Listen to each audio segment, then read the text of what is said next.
Bonjour, aujourd'hui je vais vous présenter mon projet de design sur le 7e continent de plastique du Pacifique Nord. Bonne écoute! Plus de 6 fois la taille de la France, le 7e continent de plastique flotte dans l'eau depuis des années. Cette soupe de détritus est composée de morceaux de plastique qui se sont dégradés en microplastiques sous l'action des rayons solaires et de l'abrasion dans l'eau de mer. Les déchets qui polluent les océans proviennent à 80% des terres et l'autre partie des activités en mer, comme la pêche. Par contre, de nos jours, il serait impossible de cesser l'utilisation du plastique à cause de ses qualités remarquables, comme sa facilité de mise en forme, son faible coût et sa résistance mécanique. Mais surtout, son utilisation pour l'emballage.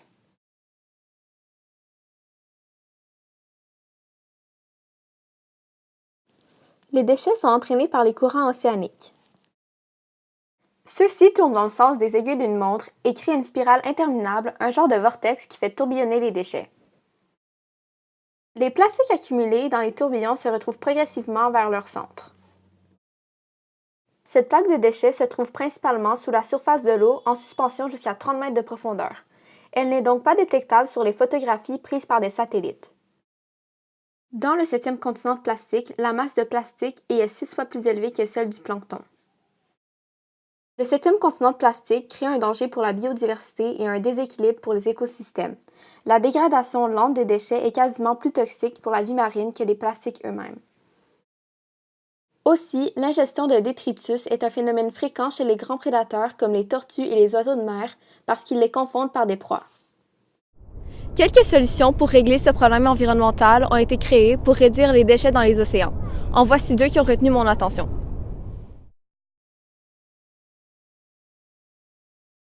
Boyan Slat, un ingénieur néerlandais, a conçu un processus de ramassage de déchets qu'il nomme le Ocean Cleanup Array.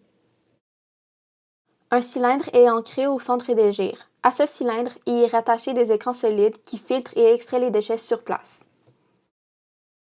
Les deux écrans ensemble forment un V et rencontrent un tapis roulant qui fonctionne à l'énergie solaire. M. Slat se sert des vents et des courants marins pour transporter les déchets vers le tapis roulant. Un navire vient vider le cylindre aux 45 jours. Les déchets sont ensuite recyclés.